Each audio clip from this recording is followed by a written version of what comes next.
మంగళం గురుదేవాయ మహనీయ గుణాత్మనే సర్వలోకశరణ్యాయ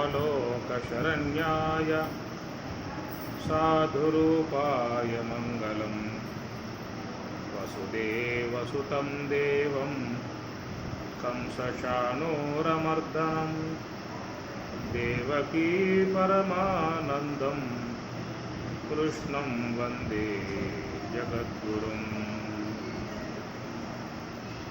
సర్వమంగళమాంగళ్యే శివే సర్వార్థసాధకే శరణ్యే త్ర్యంబకే గౌరీ నారాయణి నమోస్తుతే. నారాయణి నమోస్తుతే.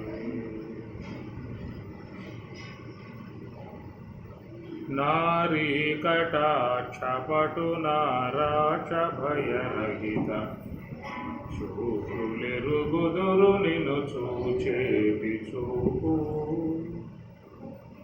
ఘోర సంసార సంకుల పరిచ్ఛేదులకు ధీరులెరుగుదురు నీ దివ్య విగ్రహము. ఇతరులకు నిన్ను నెరుగతరమా, ఇతరులకు నిన్ను నెరుగతరమా.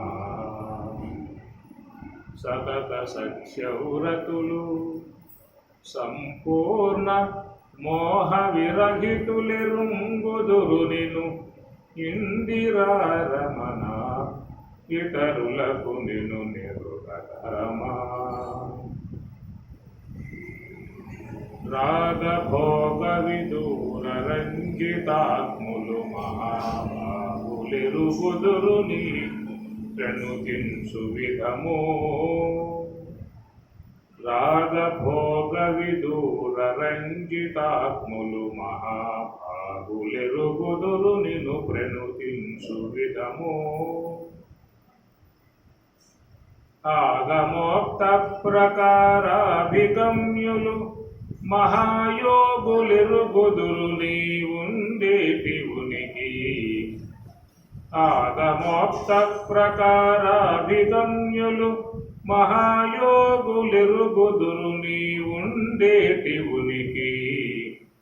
ఇతరులకు నిన్ను నెరుగతరమా.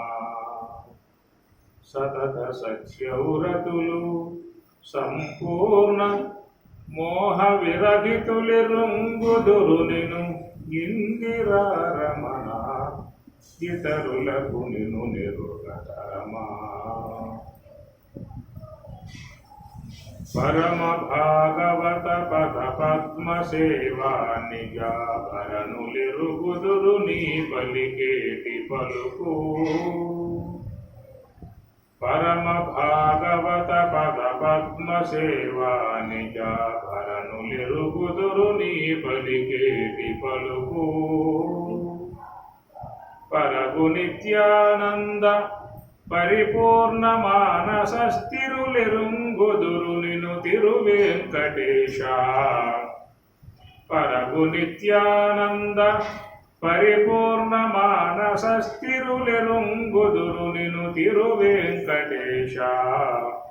ఇతరులకు నిన్ను నెరుగతరమా. సతత సత్యవ్రతులు సంపూర్ణ మోహ విరహితులెరుంగుదురు నిన్ను ఇందిరారమణ. ఇతరులకు నిన్ను నెరుగతరమా. ఇతరులకు నిన్ను నెరుగతరమా.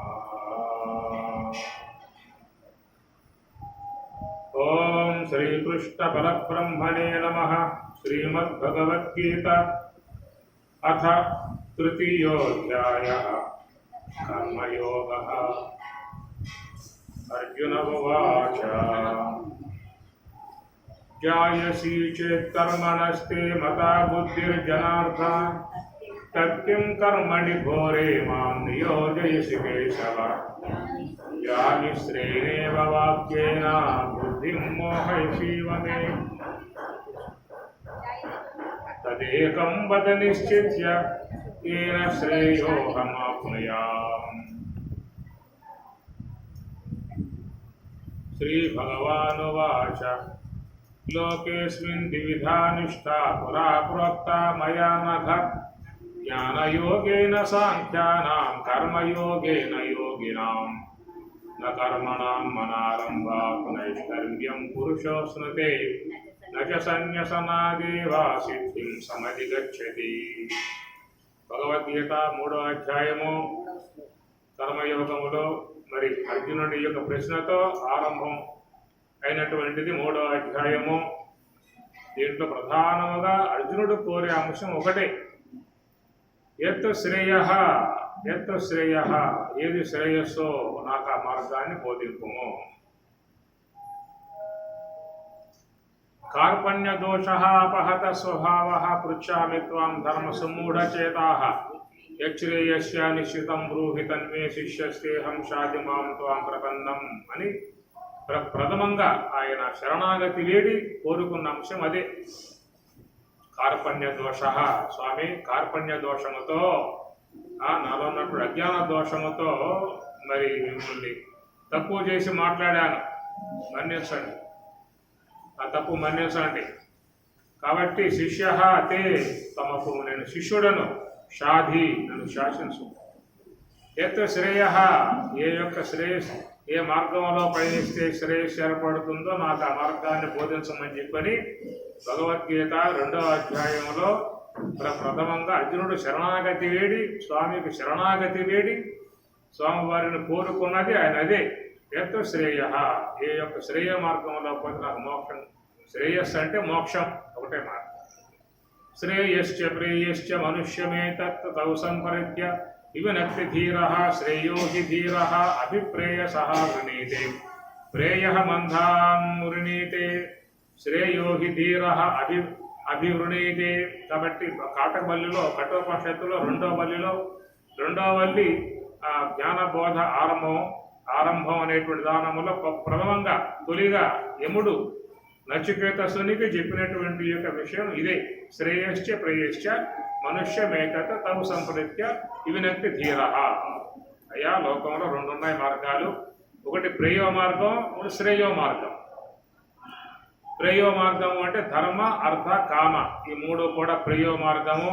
మోక్షం అదొక్కటే శ్రేయో మార్గం. శ్రేయశ్చ ప్రేయశ్చ ధర్మార్థ కామాలు ఈ 3 కూడా ప్రేయో మార్గం. మోక్షం శ్రేయో మార్గం.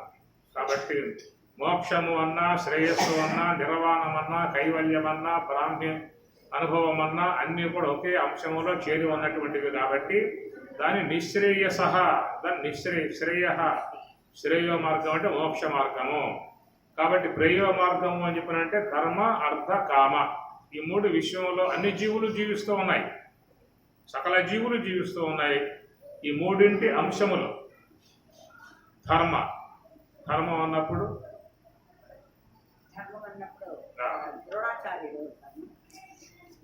ధర్మం అన్నప్పుడు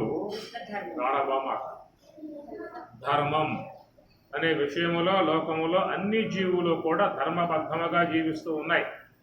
ప్రకృతి వాటికి ఎలాంటి స్వభావం ఇస్తుందో, ఎలాంటి ఆహార నియంత్రణ చేస్తుందో ఆ స్వభావంతోనే మృగత్వముతో, పశుత్వముతో, లీడత్వముతో, పక్షత్వముతో, వృక్షత్వముతో అన్ని జీవిస్తున్నాయి చక్కగా.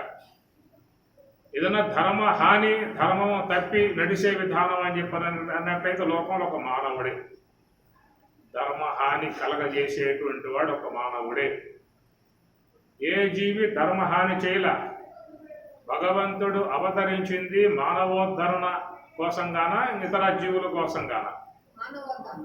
అది ఇంత నానా గందరగోళం పట్టించే విధానం అంతా కూడా మానవుడు చేస్తున్న విధానం. కాబట్టి మానవుడు ధర్మహానిగా ప్రవర్తించినప్పుడు దాన్ని సకదిద్దే విధానముగా భగవంతుడే ఈ యొక్క అవతార రూపముగా వచ్చే విధానంగా భగవద్గీత 4వ అధ్యాయం చెబుతున్నటువంటి విషయం. కాబట్టి అందుచేత ఈ ధర్మం అనేటువంటి విషయంలో ప్రతి ఒక్కరూ కూడా ప్రవర్తించాల్సి ఉంటుంది. ఎవరి ధర్మం ఏదై ఉన్నదో ఆ ధర్మం వాళ్ళు పాటించాలి. ఎవరి ధర్మాన్ని వాళ్ళు పాటించాలి. పృథివీకి ఉండే ధర్మం అది పాటిస్తున్నది, జలానికి ఉండే ధర్మం అది పాటిస్తున్నది, అగ్నికి ఉండే ధర్మం పాటిస్తున్నది, ధర్మం అది పాటిస్తున్నది. వృక్షములు కానీ విష్ణువులన్నీ కూడా ఏ కాలంలో ఏ చెట్లు చిగురించాలో, వాటికి మన పూత రావాలో, పిండి రావాలో, కాయ రావాలో మొత్తం కూడా ఆ కాలానికి వచ్చేస్తాయి. ఏమేమి మామిడి చెట్ట లోకం అంతా పూత పోసి కాయలు కాస్తామని నువ్వు ఇటు కూర్చున్నావు అడుగుతాను. ఏమన్నా ఇంటి ముందు చెట్టునే ఏమన్నా అడగాల ఏమన్నా నువ్వు జ్ఞాపకం చేయదు. అది పూత వేసి కాయలు కాయదా? ఋతు పురుషునితో సంయోగం పొందుతుంది. వృక్షాలన్నీ కూడా ఋతు పురుషునితో సంయోగం కలుగుతాయి అన్నమాట. గర్భం దాలుస్తాయి. ఆ పూత అంతా వచ్చేస్తుంది. ఆ పూత మొత్తం పిందెలు కావు, కొన్ని పిందులు అవుతాయి. పిందులు మొత్తం కాయలు కావు, కొన్ని కాయలు అవుతాయి. కాయలు మొత్తం పండ్లు కావు. పూత మొత్తం పిండి కాయ పండ్లు అయితే చెట్టు ఉంటుందా? అట్లాగా భగవత్ సృష్టి. రాలిపోతాయి, ఎన్నో రాలిపోతాయి. మానవుడు దేహం ధరించడానికి ఉన్నటువంటి విధానంలో పురుషుడి నుంచి వెలువడేటువంటి 30 కోట్ల జీవకణాలలో తల్లి గర్భములో ప్రవేశించేది ఒక కణం మాత్రమే. ఎవడైనా ద్వారంలో మరొకటి తలకాయ పెట్టాడు అంటే లోన పోయినట్లే. 2 పిల్లలు పడతారు, కవల పిల్లలు పడతారు. సృష్టి విరుద్ధం. పోటని వీళ్ళు ఒకటే లోన పోవాలి. 30 కోట్ల జీవకణాలు పురుషుడి నుంచి ఎదుబడ్డటువంటివి తల్లి గర్భములోకి, మాతృగర్భములోకి దాంట్లో ప్రవేశించేది 30 కోట్ల కణాలలో ఒక్కటి మాత్రమే. మిగతావన్నీ వెనక్కి వచ్చేయాల్సిందే. నువ్వు ఈనాడు విజయకేతనం ఎగరేసావు అని చెప్పినట్టు ఎన్నిసార్లు పోటీ పడ్డావో, ఎన్నిసార్లు వాడు వెనక్కిపోయావో. వెనక్కిపోయి జలంలో కలిసి సస్యాల్లోకి వచ్చి, సస్యాల నుంచి మళ్ళా వీర్య రూపముగా వచ్చి, తండ్రి నుంచి పురుషుడి నుంచి మన తల్లి గర్భంలో ప్రవేశించిన విధానాలలో ఆమె ఆ యొక్క ఋతుమతిగా అయినప్పుడు మాత్రమే, ఆ యొక్క గర్భకోశంలో మాత్రమే ఇది ప్రవేశించే అవకాశం. 30 కోట్ల కణాలలో ఒకటి మాత్రం ప్రవేశిస్తాడు. మిగతా వెనక రావాల్సిందే. ఎన్నిసార్లు నువ్వు ప్రయత్నం చేశావో చూసుకో ఒకసారి వెనక తిరిగి. ఈనాడు ఈ దేహం ఉందంటే 30 కోట్ల కణాలతో పోటీ పడ్డటువంటి యొక్క నీవు విజయం సాధించి విశ్వంలోకి వచ్చావు. అంతేనా? కరెక్టేనా?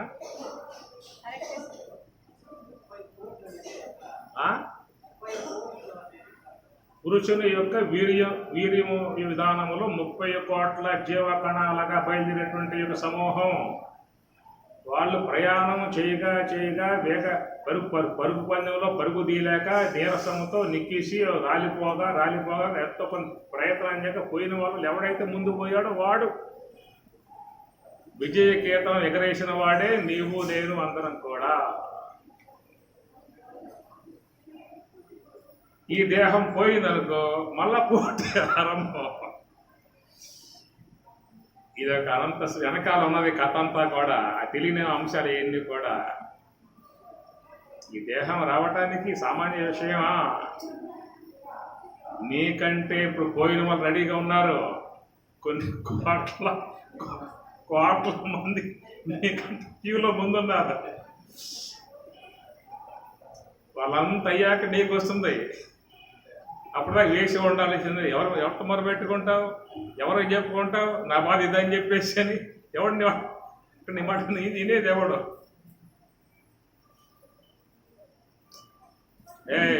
నోరు మూసుకు నుంచి వెనకాల నేను ముందు వచ్చా. అనంత జీవకోటి విశ్వమంతా కూడా మన కంటి కనపడినంత సూక్ష్మంగా ఉన్న జీవులు కూడా జీవకోటే. కనపడవు, చాలా సూక్ష్మంగా మనకు అంటుకొని పోతా ఉన్నాయి కదా. అది కూడా జీవుడే. దానికి కాళ్ళు, దానికి చేతులు, దానికి నోరు, దానికి పనులు, దానికి నాలుక, దానికి తినాలనే అపేక్ష, దానికి బతుకు మీద అపేక్ష, దానికి కామ క్రోధ లోభ మోహ మదమాచర్యాలు దానికి ఉన్నాయి. దానికి వాంఛలు ఉన్నాయి. బతకాలన్న తీపి ఉన్నది. ఆ చిన్న జ్ఞానేంద్రియాలు, కర్మేంద్రియాలు, అంతరేంద్రియాలు, దశవిధ ప్రాణవాయువులు, దాని దేహానికి కూడా లంగ్స్, హార్ట్, కిడ్నీసు, లివరు, బ్రెయిను, ఉంది కదా, ఆ దాంట్లో 72,000 నాడీ మండలాలు.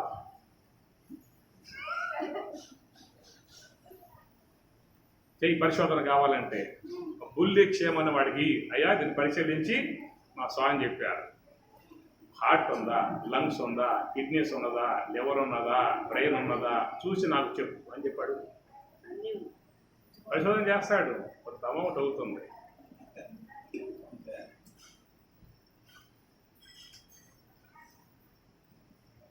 అవన్నీ ఉంటేనే బతుకు. ఒక హార్ట్ ఫెయిల్ అయిపోయింది అనుకో, మనం పోవటం దానికి కూడా గుండె కొడుకుతుంటున్నది, లివర్ పనిచేస్తున్నది, కిడ్నీ పనిచేస్తున్నది, అన్నవాహికి పనిచేస్తున్నది, జీర్ణం అవుతున్నది, జఠరాకి ఈశ్వరుడు ఉన్నాడు, జీర్ణం అవుతున్నది, అది రక్తంగా మారుతుంది. అయితే షుగర్ బీపీలు ఉన్నాయా అనేది సందేహం. అనోరణీయాన్ మహతో మహీయాన్ ఆత్మాశయంతో నిహితం గుహాయం. భగవంతుడు ఎంత సూక్ష్మము అని చెప్పానంటే అనోహనీయాన్ మహతో మహీయాన్. అణువు కంటే మహా అణువుగా ఉన్న విధానం భగవంతుడు. ఎంత సూక్ష్మము అని చెప్పానంటే మన నేత్రానికి గోచరించనంతటి సూక్ష్మంగా ఉన్నటువంటి అక్కడి నుంచి ఈ జీవకణం బయలుదేరిందన్నమాట జీవుడు. మనం కంటితో చూస్తున్నాం, మైక్రోస్కోప్ పెట్టుకో, మైక్రోస్కోప్ పెట్టుకుంటే నీకు ఎన్నెన్ని జీవులు కూడా ఉన్నాయి కనపడతాయి, నీకు ఇంతలా కనపడతాయి, నీకు చాలా సూక్ష్మం కూడా కనపడతాయి. అంత సూక్ష్మ జీవి కూడా సృష్టి. అరే ఈనాడు నువ్వు ఇంత 6 అడుగులు, ఇంత 50 కేజీలు 90 కేజీలు ఉన్నావంటే మరి అమ్మ చేతిలో ఉన్నప్పుడు ఎంత ఉన్నా 2 కేజీలేక 2 కేజీలేక అమ్మ చేతిలో 2 కేజీలే. అమ్మ పొట్టలో ఉన్నప్పుడు 1/2 కేజీ, నాన్న పొట్టలో ఉన్నప్పుడు కణం, జీవకణం సూక్ష్మంగా బయలుదేరిన ప్రయాణము ఈనాడు ఇంత లెక్క అయిందన్నమాట. అక్కడి నుంచి బయలుదేరుతుంది జీవకణం. అక్కడి నుంచి బయలుదేరినప్పుడు ఆ పరిణామంలో అదే క్షేమ కావచ్చు, అది ఏనుగు కావచ్చు, పరిణామాన్ని బట్టి అది ఏనుగాకారం కావచ్చు, పరిణామ విధానంలో అదే చిన్న బుల్లి క్షేమ కావచ్చు. బయలుదేరింది మాత్రం ఆ జీవకణం నుంచే బయలుదేరాయి. ఏనుగు కావచ్చు, క్షేమ కావచ్చు, బయలుదేరింది అక్కడి నుంచే. ఈ పరిణామ విధానాలలో దేహాల యొక్క ప్రవృత్తి, పశువు అదొక అంతదేహము, శునకము అంతదేహము, గార్ధవము అంతదేహము, పిల్లి అంతదేహము, ఎలుక అంతదేహము, ఇంకా ఇంకా అన్ని జీవులే, అన్ని జీవకణాలే అన్నమాట. ఈ ప్రకారంగా విశ్వమంతా ఉన్నటువంటి జీవరాశి కాబట్టి మనకు ఒకంత తెలివి డెవలప్ అయ్యింది.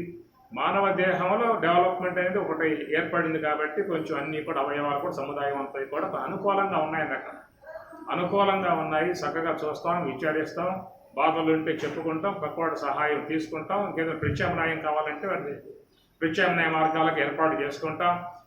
మరి ఇల్లు కట్టుకున్నాం, ఏసీ పెట్టుకున్నాం, కారు కొనుక్కున్నాం, స్కూటర్ వేసుకున్నాం. కొంచెం డెవలప్మెంట్లన్నీ కూడా మానవుడు తన బ్రెయిన్తో చేసుకుంటూ వచ్చాడు. ఈనాడు మనకింత వికాసం కలిగింది ఏం చెప్పానంటే ఈ వికాసం మనదొక్కలదే కాదు, ఎంతోమంది ఇచ్చిన వికాసం మనం పొంది ఉన్నాం. ఎక్కడ పుట్టగానే ఒక వ్యక్తిని తీసుకుపోయి గదిలో పడేయండి, ఏళ్ళకి ఆహారం పడేయండి, 20 ఏళ్ళు అయిన తర్వాత వాడిని బయటికి తీసుకురండి, వాడేం మాట్లాడతాడు? ఏం మాట్లాడతాడు? ఒక వ్యక్తి చిన్నప్పుడే గదిలో పడేసేసి ఏళ్ళకి మాత్రం ఆహారం పెడుతూ 20 ఏళ్ళు అయిన తర్వాత వాడు ప్యాంటు షర్ట్ వేసుకుని వస్తాడు బయటికి, జడలు పెరిగిపోయి బయటకు వస్తాడు. చూస్తుంటాడంటే కేవలం ఆట అడవి మనిషి. నీకింకా క్లారిటీ ఉంటే ఇతర జీవుల్లో ఉందేమో. శునకాలు ఎంత క్లారిటీగా జీవిస్తూ ఉంటాయి. కానీ ఎట్లా ఉన్నాడు వీడు? 20 ఏళ్ళు లోన పెట్టి తీసుకువస్తే జడుడు, ఏ భాష లేదు, ఏ మాటలు లేవు, కేవలం చూపులు మాత్రం ఉంటాయి.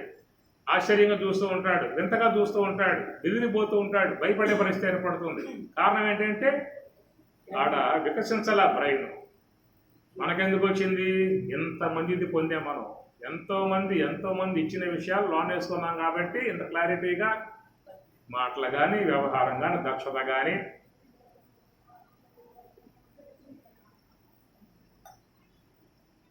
అదొక ప్రాణి. మనిషి కూడా అదొక ప్రాణి, అంతవరకే. కాబట్టి ఈ ప్రకారంగా మనము ఈ శాస్త్ర సంబంధ జ్ఞానం కావచ్చు, వైజ్ఞానిక సంబంధ జ్ఞానం కావచ్చు, సామాజిక సంబంధ జ్ఞానం కావచ్చు, ఎంతోమంది ద్వారా పొందాం. కాబట్టి మనలో ఆ యొక్క బుద్ధి వికాసం బాగా కలిగిన విధానం ఉన్నది. ఆ కోణములో మనిషి యొక్క జీవన విధానం, డెవలప్మెంట్ లాంటి విధానం పరమాత్మ ఒకంత మానవ శరీరానికి ఏర్పాటు చేశాడు. కాబట్టి మానవ దేహంలో కొన్ని ప్రత్యేకతలు ఉన్నాయి. ఇతర పశువులు ఉన్నాయనుకో, రాగాలు నియమించి చూద్దాం. మోహన్ రాగము, శ్రీరాగము, అభేరి రాగము, మాలకోసు కానీ, కరహరప్రియ రాగం కానీ, వీరశంకరాభరణం కానీ, మోహన్ రాగం కానీ, మొత్తం 72 మేళకర్తలు, 72 మేళకర్తలు మొత్తం అవన్నీ కూడా సవసప్తకములు. ఈ 72 మేళకర్తలలో జన్య రాగాలు కొన్ని వేలు ఉన్నాయన్నమాట. ఈ వేల రాగాలు ఉన్నాయి. ఈ మొత్తం అలా పనిచేస్తాడు వీడు.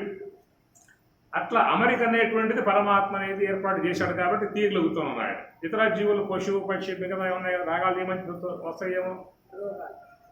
నిర్మాణంలో అలాంటి మార్పులు లేవు. అక్కడ మానవ దేహంలో మాత్రం కొన్ని ప్రత్యేక విధాయికాలు భగవంతుడు నిర్మాణం చేసి ఉన్న విధానము. కాబట్టి మానవుడు విజ్ఞానాత్మకంగా ఎదగటానికి కూడా వేదము, ఉపనిషత్తులు ప్రసాదించిందే కాకుండా ఉపనిషత్తులు అర్థం కాని స్థాయిలో ఉంటే మళ్ళా ఆయనే కృష్ణావతారంగా వచ్చి ఉపనిషత్తుల సారవంతి కూడా భగవద్గీతగా పిండి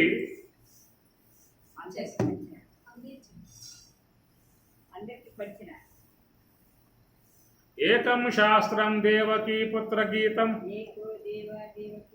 ఏకో దేవో. కాబట్టి ప్రకారంగా ఏకం శాస్త్రం దేవకీ పుత్ర గీతం సర్వశాస్త్రమయీ గీత. కాబట్టి ఆ ప్రకారంగా ఏంటంటే ఉపనిషత్తులు పట్టని అర్థం కావు, కొంచెం జటిలంగా ఉంటాయి. ఇప్పుడు మనకి స్కందోపనిషత్తులు ఒక మంత్రాన్ని తీసుకుంటేనే దాన్ని లాగలేక లాగుతూ ఉన్నాం. లోపల ఎక్కడో ఉంది ఆ విషయం అంతా కూడా. దీనికి కనబడుతుంది, మీరు చూస్తారు ఆ శ్లోకాలు, ఆ శ్లోకం కనబడుతుంది అంతవరకే. దాని లోపల దాగి ఉన్న అంశం రావాలంటే గురువు కావాల్సింది. కాబట్టి ఆ ప్రకారంగా ఉపనిషత్తుల యొక్క సారా విషయవంతి కూడా భగవంతుడు సాక్షాత్ శ్రీమన్నారాయణుడు అవతరించి కృష్ణ పరమాత్మగా ఆయన మన గీతను అందించిన విధానం. కాబట్టి చాలా గొప్ప అంశముగా చేరి ఉన్నటువంటి గీతని శ్లోకాలు ముందు రావాలి, అర్థం తెలియాలి, ఆచరిస్తే చక్కగా జీవితం బాగుపడుతుంది, ధరిస్తుంది, జీవితం ధన్యత కలిగే అవకాశం ఏర్పడుతుంది అని చెప్పినట్టు శ్రీ భగవానువాచ లోకేస్మిన్ ద్విధా నిష్ఠా పురా ప్రోక్తా మయా జ్ఞాన యోగేన సాంఖ్యానాం. కాబట్టి అర్జునుడు తత్తి ఏకం వద నిశ్చిత్య అనేటువంటి మాట ఆయన వాడాడు. తత్తి ఏకం వద నిశ్చిత్య, నువ్వు బాగా నిశ్చయించుకుని చెప్పవయ్య అనే మాటకి వాళ్ళ పరమాత్మ ఆరంభం చేశాడు. ఇక్కడ లోకేస్మిన్ ద్విధా నిష్ఠ పురా ప్రోక్త మయా అనఘ, మయా నా చేత అనఘ, ఓ పాపరహితుడా, అర్జున నేను ఈ లోకములో మరి పూర్వమే చెప్పాను. పురా ప్రోక్త, పూర్వమే చెప్పాను ఈ విషయాన్ని, కొత్తగా చెప్పింది కాదు. యోగం ఎప్పుడో చెప్పే యోగాన్ని. ఇమం వివస్వతే యోగం ప్రోక్తవాన్ అహం అవ్యయం వివస్వాన్ మనవే ప్రాహ మను విశ్వాకవి అబ్రవీత్ ఏవం పరంపరా ప్రాప్తం. కనుక అనాది నుంచి ఉన్నటువంటిది యోగ సంబంధ అంశము. యోగ సంబంధ అంశము ఇది అనాదిగా అందరూ కూడా, రాజులందరూ కూడా, మునులు, రాజులు, మహాత్ములు అందరూ కూడా ఈ యోగమును శీలిస్తూ ఉన్నారు. కాబట్టి వాళ్ళు తాపసికులు. తాపసికులు ఎవరా వారు? తాపసికులు ఎవరు, తామసికులు ఎవరు? తపస్సు చేసి భగవంతుని పొందేవాళ్ళు తాపస్సు, తమస్సులో ఉండేవాళ్ళు తమోగుణం కలిగి ఉండేవాళ్ళు. కనుక రెండు వర్గాలు సమాజంలో ఉన్నాయి, తామసికులు, తాపసికులు అని చెప్పని. ఆ ప్రకారంగా వాళ్ళ జీవితం అంతా కూడా తపస్సుకే నియమించి ఆ తపస్సులో ఉన్న విధానం. కాబట్టి దాని ద్వారా ఎన్నో ప్రయోజనాలు ఉన్నాయి. ప్రతి ఒక్కరూ కూడా యోగాన్ని శీలించవచ్చు. ధ్యానం, యోగం, తపస్సు అంటే మళ్ళీ వేరే అర్థాలుగా పోతారు. ఆ తపస్సునే ధ్యానము అన్నారు. ఆ తపస్సునే పరమాత్మ గీతలో జ్ఞాన తపస మద్భావం ఆగతాహ, జ్ఞాన తపస అని పరమాత్మ వాడతారు. కాబట్టి తపస్సు అంటే ధ్యానం, యోగము. ఆ యోగం అనేటువంటిది జీవితంలో అందరూ కూడా శీలించాలి. మనకు పెద్దలు కూడా యోగా డే అనేది ఏర్పాటు చేశారు. యోగా డే యోగా డే పెట్టారు కాబట్టి ఆ పూట రానివ్వండి, ఆ పూట చేస్తాము. గుర్తు కోసం పెట్టారే తప్ప ఆ యోగా డే వచ్చిన పూట చేస్తా అని చెప్పానే ఆ అంశం కాదు, రోజు చెయ్యాలి. అందుచేత యోగం అనేది చీలించినట్లయితే జీవితం చక్కబడుతుంది, మనస్సు చక్కబడుతుంది, మన వ్యక్తిత్వం బాగుపడుతుంది, మంచి ఆరోగ్యం వస్తుంది, మనస్సు బాగా వికసిస్తుంది. చాలా ఉపయోగాలు యోగం వల్ల ఉన్నాయి. ఉదయం లేవగానే ప్రాతకాలంలో చక్కగా శుచిర్భూతులై ఉన్నంతలో ఏదో ఒక సాప వేసుకుని తూర్పు వైపు కూర్చుని గురు ప్రార్థన చేసి దైవ ప్రార్థన చేసి నిశ్చలవగా మనస్సును వచ్చేపోయే శ్వాసను గమనిస్తూ కూర్చోవటమే. ఇంతే ఉపదేశం చేసిన ఇంతే. ఆ వచ్చేపోయే ఆడే ఊపిరిని ఆడిడి హంసను జోడెడబాయక వేడుక నాదము కూడుట యోగము అని బ్రహ్మంగారు. అందుచేత ఆ ప్రకారంగా మనస్సుని నిశ్చలపరిచినట్లయితే శరీరంలో చాలా మార్పులు ఏర్పడతాయి, ధాతు పుష్టి ఏర్పడుతుంది. రసోమృతం బ్రహ్మభూహు భువః సువహవం రసోమృతం, రసములు అమృతముగా పరిణమిస్తాయన్నమాట. మన దేహంలో ఊరేటువంటి రసాలు అమృతముగా పరిణమిస్తాయి. అలాగా ఏర్పడ్డప్పుడు శరీరంలో రుగ్మతలకు హేతువులుగా ఉన్నటువంటి బ్యాక్టీరియా సంబంధ కణజాలం అంతా అంతరిస్తుంది.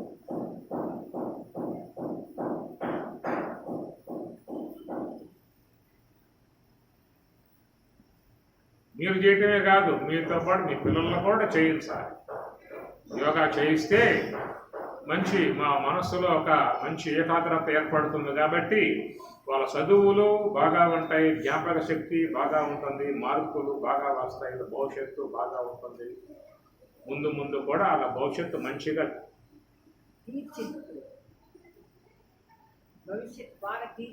దిద్దుకునేటువంటి పరిస్థితి కూడా వాళ్ళకి ఏర్పడుతుంది. కాబట్టి ఆ యోగం అనేటువంటి దాని మీద వేరే దానింటే మొత్తం తీసి పారేసేసి కేవలం ఇది మంచి భవిష్యత్తు కోసముగా, మంచి ఆరోగ్యం కోసంగా, జీవితం చక్కదిద్దుకునే విధానాలుగా ఉండే విధానముగా భావించి ఇంట్లో పెద్దలు చేయాలి, పిల్లలు చేయాలి. అలా చేసినప్పుడు మంచి వాతావరణం ఆ గృహంలో ఏర్పడుతుంది. ఆ గృహం శాంతి నిలయం అవుతుంది. ఆ శాంతి నిలయం వేడి పెడతాం బోర్డులు కనుక లోపల ఏర్పడాలి శాంతి. ఆ శాంతి రావాలంటే ఇలాంటి యోగ సంబంధ అంశాన్ని శీలించాల్సి ఉంటుంది. కాబట్టి పరమాత్మ లోకేస్మిన్ ద్విధా నిష్ఠ పురా ప్రోక్త మయా అనగా, పురా ప్రోక్త చెప్పాను మయా అనగా జ్ఞానయోగేన సాంఖ్యానాం కర్మయోగేన యోగినాం. సాంఖ్యులు జ్ఞానయోగము చేత, కర్మయోగినాం యోగులే ఉన్నటువంటి కర్మయోగము చేత వాళ్ళు మరి చక్కటి ప్రయోజనాన్ని పొందుతున్నారు అని చెప్పి అన్నారు. కాబట్టి ఈ ప్రకారము జ్ఞానయోగము కర్మయోగము అనేటువంటివి రెండు అనేది కాకుండా ఒకటే అయి ఉన్నది. ఆ ఒకటే రెండుగా రెండుగా ఉన్నది. వివిధ నిష్ఠ, రెండు విధములుగా ఉన్న ఒకే నిష్ఠను నేను ప్రబోధించాను. వివిధ నిష్ఠ కనుక ఆ మనసు అనేటువంటి యొక్క వస్తువును చక్కగా నిశ్చలముగా పెట్టి ధ్యానం శీలించడం ఒక కర్మయోగం అయితే, ఆ తర్వాత ఆ యొక్క అంతర్ముఖుడై తనలో ఉన్నటువంటి ఆత్మ అనుభవాన్ని బ్రహ్మమునందు లీనమైన స్థితి అది జ్ఞానయోగము. ముందు కర్మయోగము, ఆ కర్మయోగే జ్ఞానయోగి అంటారు. కర్మయోగం శీలిస్తే వాళ్ళకి జ్ఞానయోగం అనేటువంటిది సిద్ధిస్తుంది అనేటువంటి అంశము. వివిధ నిష్ఠ, నిష్ఠ అంటే నిలకడగా మనస్సుని పెట్టడమే నిష్ఠ అని చెప్పి అంటారు. ష్ఠా గతి నివృత్తవు, అది ఏ వైపుకి పోకుండా పెట్టేటువంటి విధానముగా ఉన్నదాన్ని శ్వాస నిష్ఠ. రెండవ సోపానం తత్వమసి కుండలిని నిష్ఠ. మూడవ సోపానం బ్రహ్మనిష్ఠ. నాలుగవ సోపానం సర్వాత్మన భావన. నాలుగవ సోపానము ఆ నిష్ఠ. 4 కదా చెప్పిన మహావాక్యాలు. కాబట్టి సోహం, తత్వమసి, అహం బ్రహ్మాస్మి, సర్వం కలివిదం బ్రహ్మ, ఈ 4 ఏర్పడతాయన్నమాట. కాబట్టి మొదటిగా ఉండాల్సింది ఏమిటని చెప్పానంటే ఆ శ్వాస మీద చక్కగా నిఘా పెట్టి ఉండుట. చాలామంది ఈనాడు అలాంటి ధ్యాన అంశాలని చక్కగా చేయిస్తూ ఉన్నారు. పిరమిడ్ ఉన్నది. హైదరాబాద్ బెంగళూరు పోతే ఆ బెంగళూరులో తుముకూరు రోడ్ అది ఏదో ఉందో కనకపుర రోడ్లో పెద్ద పిరమిడ్ కట్టారు. అడగపోతే ఎంతమంది లోపలికి వచ్చి నిశ్చలంగా కూర్చున్నారు. ఆ కూర్చోరు వేల మంది, పెద్ద హాల్. ఎంతో మంది పిల్లలు కూడా వచ్చారు. కళ్ళు మూసుకున్నట్లా శ్వాసను గమనిస్తూ ఆనాపాన సతి అనే విధానంగా ఆ శ్వాసను గమనించే విధానంగా కూర్చునేటువంటి ప్రక్రియ. అలాంటి మార్పు రావడం చాలా గొప్ప విధానము. ఈ ప్రకారంగా చాలామంది ఎన్నో యోగా సంస్థలు లోకంలోకి వస్తూ ఉన్నాయి. అందరూ కూడా అందరి చేత యోగా అనేటువంటి అంశాన్ని చేయిస్తూ ఉన్నారు. ప్రధానముగా యోగం శీలించడం వల్ల ముందొచ్చేది ఏమిటయ్యా అని చెప్పినంటే శారీరక ఆరోగ్యము, మానసిక ప్రశాంతత, ఆత్మ యొక్క ఆనందం. ఈ మూడిట్లలో ఏ ఒక్కటి కాదంటారు? మూడు కావాలా? లేదంటే రెండు జాలే అంటారా? మూడు జాలే అంటారా? శారీరక ఆరోగ్యం, మానసిక ప్రశాంతత, ఆత్మానందం లేదా బ్రహ్మానందం. వీటిల్లో ఏది వద్దు, ఏది కావాలి? అన్నీ కావాలి. అన్నీ కావాలంటే ఇది చేయాలి. అది అందుచేత ముందుగా శరీరం బాగుపడుతుంది, పరిశుద్ధమవుతుంది. ధ్యానం చేయటం వల్ల శరీరంలో చక్కటి రసాలు ఉత్పన్నమవుతాయి. రసాల కారణంగా శరీరం అంతా కూడా కాంతివంతముగా, మంచిగా, ఆరోగ్యంగా, ధాతు పుష్టికి ఏర్పడుతుంది. కాబట్టి శారీరక ఆరోగ్యము అందరికీ అవసరమై ఉన్నది. రెండవది మానసిక ప్రశాంతత కూడా అవసరం. ఏంటంటే మనస్సుల వల్ల లేనిపోనివనేటువంటి కల్మషాలన్నీ కూడా ప్రవేశించి మనసు శాంతి లేకుండా దాన్ని పెద్ద వికారవంతముగా చేసే విధానముగా వచ్చి పడుతున్నాయి. కాబట్టి అవన్నీ కూడా డిలీట్ చేసేస్తున్నాం అన్నమాట. మొత్తం లేకుండా చేసేది ఈ ధ్యానం. ఊడ్చి పారేస్తుంది. ఎట్లయితే అమ్మగారు ఇంట్లో చీపురు పెట్టి ఊడ్చి పారేస్తారో అట్లా మనసులో చేరి ఉన్నటువంటి ఏవైతే కల్మషాలు మనకు అవసరం లేనటువంటి వచ్చి పడ్డాయో మొత్తం ఊడ్చి పారేసి మనసుని మంచిగా పెడుతుంది అనమాట. అలాగా నువ్వు ఇలాంటి విధానం మనసు చేసుకున్నప్పుడు నువ్వు ఇంట్లో ఉన్నా శాంతిగా ఉంటావు, ఆఫీసులో ఉన్నా శాంతిగా ఉంటావు, ఎన్నాడు బయటికి పోయినా శాంతిగా ఉంటావు. మనస్సుని ఎప్పుడు కూడా కంట్రోల్లో పెట్టే విధానం యోగానికి ఉన్నది. అందువల్లే పూర్వకాలంలో మన వాళ్ళంతా యోగమే చేశారు. అప్పట్లో యోగులు, అరణ్యాలు ఉన్నంతా కూడా యోగులు. రాజులందరూ కూడా యోగులే, ప్రజలందరూ కూడా యోగ మార్గంలో ఉన్న విధానం కనుక దానివల్ల మంచి శ్రేయస్సు పొందే అవకాశం ఏర్పడుతుంది. కాబట్టి పరమాత్మ ఇక్కడ నిష్ఠ, కర్మనిష్ట, దాన్ని నిష్ఠ అన్నారు. అది శ్వాస మీద పెడితే శ్వాసనిష్ట, రెండో సోపానంలో పెడితే తత్వమసి నిష్ట, మూడో సోపానంలో పెడితే బ్రహ్మనిష్ట, నాలుగో సోపానంలో పెడితే సర్వం కలివిదం బ్రహ్మ అనేటువంటి సర్వాత్మనానిష్ట అన్నమాట. అలాంటి ఆ ప్రక్రియను పరమాత్మకుడు 3వ అధ్యాయంలో చాలా మంచిగా, చాలా గొప్పగా చెప్పే అంశాలు ఉన్నాయి. జ్ఞాన యోగేన సాంఖ్యానాం, కర్మయోగేన యోగినాం. చేత వాళ్ళేమో జ్ఞానయోగములో ఉన్నారు, మనమేమో కర్మయోగంలో ఉన్నాం. కనుక కర్మయోగాన్ని పట్టుకుంటే చాలు, జ్ఞానయోగానికి పరమాత్మయే చేరుస్తాడు. అపరిపక్వంగా ఉన్నప్పుడేమో కాయ అన్నాం, పరిపక్వమైతే పండు అన్నాం. అట్లా ధ్యానం చేసే విధానంగా ఉన్నప్పుడేమో కర్మయోగి అన్నారు. ఆ కర్మయోగి పరిపూర్తిని చెందినప్పుడు జ్ఞానయోగి అన్నారు. ఈ కర్మయోగి జ్ఞానయోగి. అట్లాగా రమణ భగవానుల వారు ఆయన ఒకప్పుడు కర్మయోగి, తర్వాత జ్ఞానయోగి. వివేకానందుడు ఒకప్పుడు కర్మయోగి, ఆ తర్వాత జ్ఞానయోగి.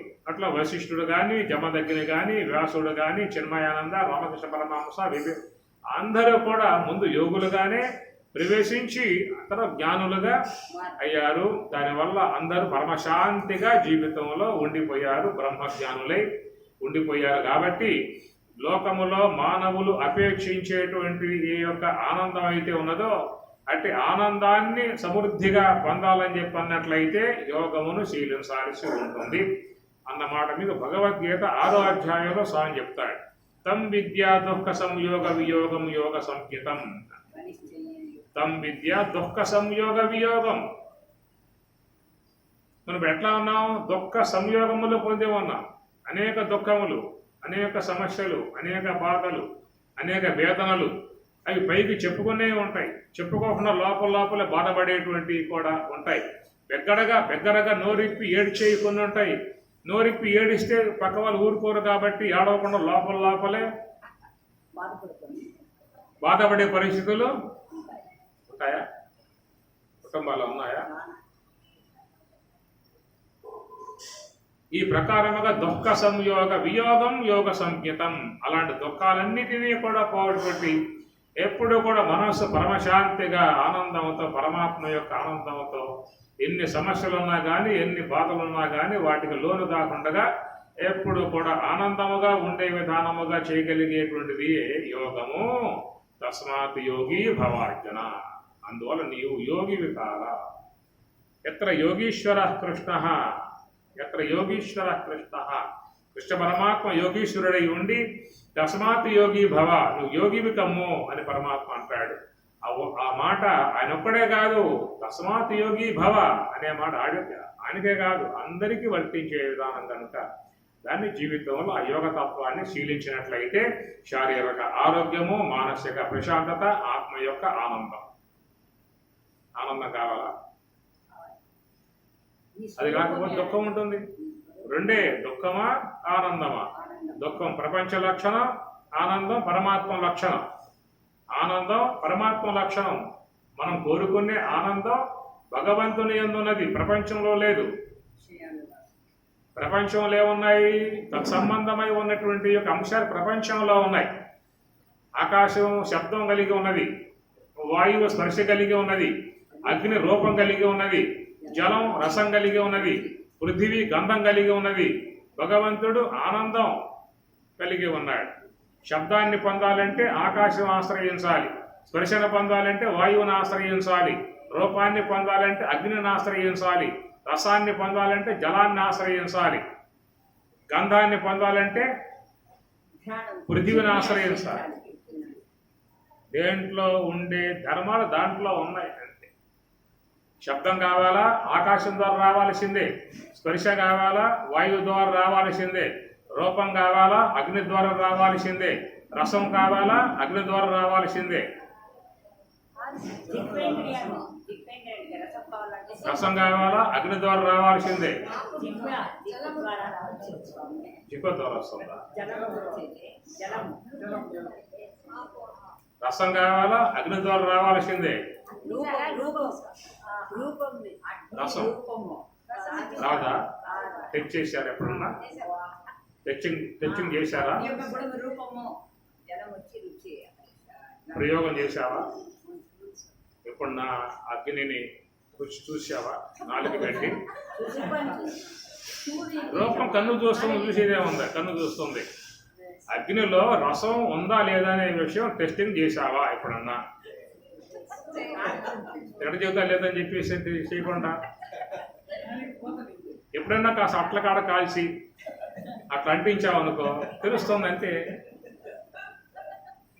తీయగా ఉందా, పులుపుగా ఉందా, వగరగా ఉందా, చేదుగా ఉందా చెప్పేస్తుంది. లేదా వగరు లేదా, చేదు లేదా, తీపి లేదా, పులుపు లేదా, కారం లేదా, ఏమీ లేవా? ఆరిట్లో ఏది లేదా? ఆరిట్లో ఏది లేదా? టెస్టింగ్ చేసే కదా వాళ్ళు చెప్పడానికి. ఇప్పటికీ ఎక్కడే వంటకాలు ఉంది అయిన తర్వాత దేంట్లో ఉండే ధర్మమే దాంట్లో ఉంటుంది తప్ప మరొక దాంట్లో ఈ ధర్మం ఉండదు. అగ్నిలో రసం ఉండదు, అగ్నిలో దాహక శక్తి ఉంటుంది. రూపం కావాలంటే అగ్ని ఇస్తుంది, రసం కావాలంటే జలం ఇస్తుంది, గంధం కావాలంటే పృథివీ ఇస్తుంది, ఆనందం కావాలంటే బ్రహ్మం ఇస్తుంది.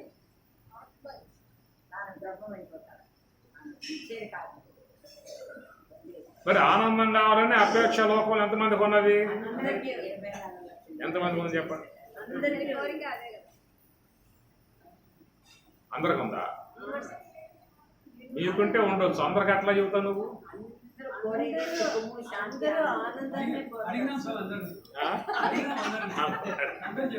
స్వామి అందరూ ఆనందాన్ని కోరుతారు స్వామి. ఎందుకంటే వాళ్ళు ఆనంద స్వరూపులు కదా, కాబట్టి ఆనందం కోరుతారు. ఆనందాన్ని కోరుతారు. మరి ఎంతమంది ఆనందం కోరితే సప్లై ఎట్లా వస్తుంది మీకు? ఆ సోహం భావంలో ఉంటే అంతరం అంత ఆనందం అంతమందికి ఇవ్వాలంటే ఎక్కడి నుంచి వస్తుంది? ఆనంద స్వరూపుడు అంత ఆనందం ఉంది అక్కడ అసలు ఇవ్వడానికి? ఉండేదే ఆనందం. ఉంది. ఈ స్వరూపమే ఆనందం. ఇది ఇచ్చేది ఆనందో బ్రహ్మేతి విజానాత్ ఆనందాత్యేవ ఖలు ఇమాని భూతాని జాయంతే ఆనందేన జాతాని జీవంతి ఆనందం ప్రయంతి అభిశంవిశంతేతి తత్ బ్రహ్మ. ఆనందం బ్రహ్మేతి విజానాత్ ఆనందం బ్రహ్మ ఇది విజానాత్ తెలుసుకునము. ఆనందం బ్రహ్మము అనే విషయం విజానాత్ తెలుసుకునము. ఆనందాత్యేవ ఖలు ఇమాని భూతాని జాయంతే ఆనందేన జాతాని జీవంతి. సమస్త జీవులు కూడా ఆనందాన్ని ఉద్దేశించే జీవితాలను జీవిస్తూ ఉన్నాయి. ఆనందాన్ని ఉద్దేశించే జీవితాలను జీవిస్తూ ఉన్నారు. దుఃఖం అనే దాన్ని ఏ ప్రాణి కూడా అపేక్షించటం లేదు.